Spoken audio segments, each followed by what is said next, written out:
we finished up with November 10th is the Pittsboro Town Commissioners meeting. It's going to be on YouTube if you don't want to go and go down and watch it. Where do you have those meetings? You have those at the Ag Center? At the Ag Conference Center. So you could come in person and witness history. The other thing too is there's a public input session. You're allowed, if somebody wanted to speak, 3 minutes. 3 minutes. That's right. And I know at the planning board meeting there were 3 speakers, including Carol Hewitt, who I think she actually read through that 129-page report. All right, I do have some questions. We've been talking anywhere from 22,000 to possibly over 30,000 units in this Chatham Park development. Question is, what if people don't want to live on top of one another? What if they like, an acre, half an acre, or 2 acres to live on? Yeah. What are the options? It's a very common question, and as I talk about this idea that if we allow ourselves to sprawl, then we are imposing upon ourselves in the future the likelihood of greater tax increases, because that's what you have to have, the revenue to take care of all that sprawl and that infrastructure. So what's the alternative? Well, we build up instead, maybe residential on top of commercial, maybe 3, 4, 5 stories. Some communities our size are even looking at 6 stories. And it makes sense that not all of us want to live in such a dense, highly populated way. Compact way, I think, is a better way to phrase it. The truth of the matter here is that no one's forcing anybody to live anywhere, right? Most of us, if we weren't born here, we moved here because the place is just so lovable, right? We love the farms and the forests. It makes sense that we wouldn't want to contemplate living in an apartment complex that's got people below us and people above us, above and below. Let's also remember that if we reach a population of 65 to 100,000 people, that's not us and our children or grandchildren. That's new people who are coming here also because they love the river, they love our farms and our forests, they love our quirky downtown, they love our culture. They will want to live in whatever way they can afford to live. So sprawl is more expensive for the individual homeowner as well.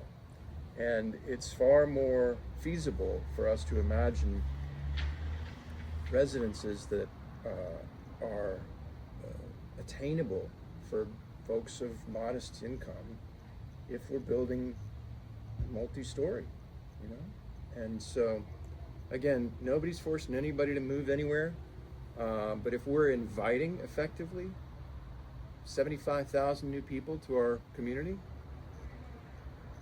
we ought to build it in ways that they can afford. Right.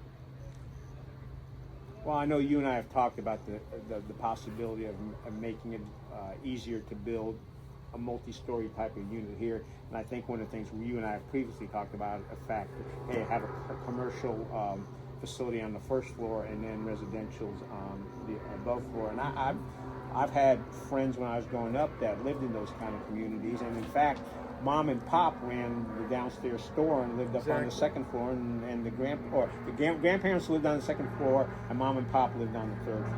It was a generational kind of thing. So. Yes. And I mean, it was only about 75 or 80 years ago that we humans started building sprawl. It wasn't invented before.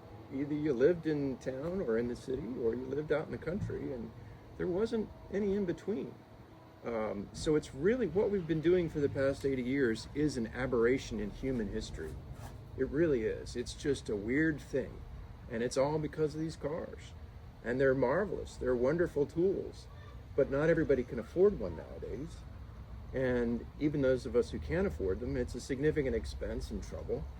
And I'm at the point in my life where I'd really love to live on top of S&T Soda Shop. That would be fantastic if I could rent an apartment in downtown or a new building that's 4 stories. I'd love that if I didn't have to get in a car to do everything. John, if you lived above S&T Soda Shop, you wouldn't get your 10,000 steps a day, and you'd be running down there having lunch and dinner and having a fun time with your kids. But it's a different lifestyle than what Yes. we currently experience, granted. But again, the lifestyles of the additional many thousands, tens of thousands of people who are going to be coming here, we really have to stop thinking about just what this would mean for us as individuals and think more broadly about the plan for the many, many new neighbors we're going to have. Well, it sounds like that's another reason you would have to saying no on your meeting on the 10th, because if you say yes, then you pretty much locked it in for the next 20 to 40 years. I mean, I guess Chatham Park investors would have options, but your decisions as a town board would be somewhat limited. Well, let's be clear. They have legal entitlement to build between 22,000 and 35,000 residential units. Nobody is questioning that. Oh, that's the warning. Someone's either missing or we have a storm coming through. And actually, you mentioned legal entitlement. So they are legally entitled to build that many homes, and that's also, is that contractual entitlement or contractual right? I think it's both contract law and legislative ordinance because of the thing called the development agreement. So, yeah, again, in 2014, the Chatham Park Investors PDD, Planned Development District, was approved. Their master plan was approved. And there's been steps since then, 2019 and 2020 and 21, where I think it was finally in 21, we approved the contract, which is called the development agreement. And that is a contract. So.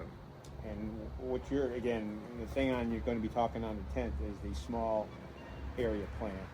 That's part of that overall. It's a part of that, yep. It's an ingredient in that mix. This is maybe a weird little question, but is any of this a violation of people's property rights? That's a great question. And it's a question I get, and I understand why people might think that is the case. But the fact of the matter is that all communities have to plan, and we plan for the safety, public safety, health, and welfare. And the law is very clear that that is not a taking. That is not a seizure of private property. It is accepted law in North Carolina and the United States. We just had a motorcycle pull up and decide they're going to park right across the road from us. Is there any other question that I should be asking you?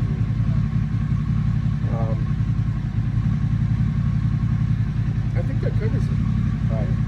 Folks, thank you so much for watching this. If you're watching this on YouTube, you're more than welcome to make comments. We'll also post the link to the YouTube, and I will probably write an article in the next few days on this as well. Oh, the survey portion on the small area plan, that got closed off toward the end of last month. Yes, yes. That was closed on Wednesday. Was it the 28th or 29th? Okay. Yeah, unfortunately, but where's the survey results? Are those going to be made public, or where will they be made public? good question. We'll ask staff that question. But on Monday the 10th, the public are welcome to sign up to speak. There's a 3-minute public comment section. It would be a kindness to drop an email to the town clerk, Carrie Bailey, if you'd like to be added to that list. Otherwise, you can show up at the meeting. Try and show up a little bit early and put your name on a piece of paper so they know who wants to speak and how many people want to speak. And I would also personally recommend that if you're going to do that, have your stuff written out. If you want to submit it as an electronic email, you don't have to do it at the meeting. You can hand it to them afterwards and let them know about it. And just remember, you got 3 minutes, and you have a timer. So we enforce it. Yeah, they do. So have your thoughts together, because you want to have. And I've seen these meetings, and I've seen the public comments. The folks that use the 3 minutes, they're the best use, are the ones that come in there prepared. So, folks, this is your opportunity. I'm here with John Bonitz. I appreciate him doing this, and I hope you're enjoying this. Thank you very much for watching. Thank you so much for watching.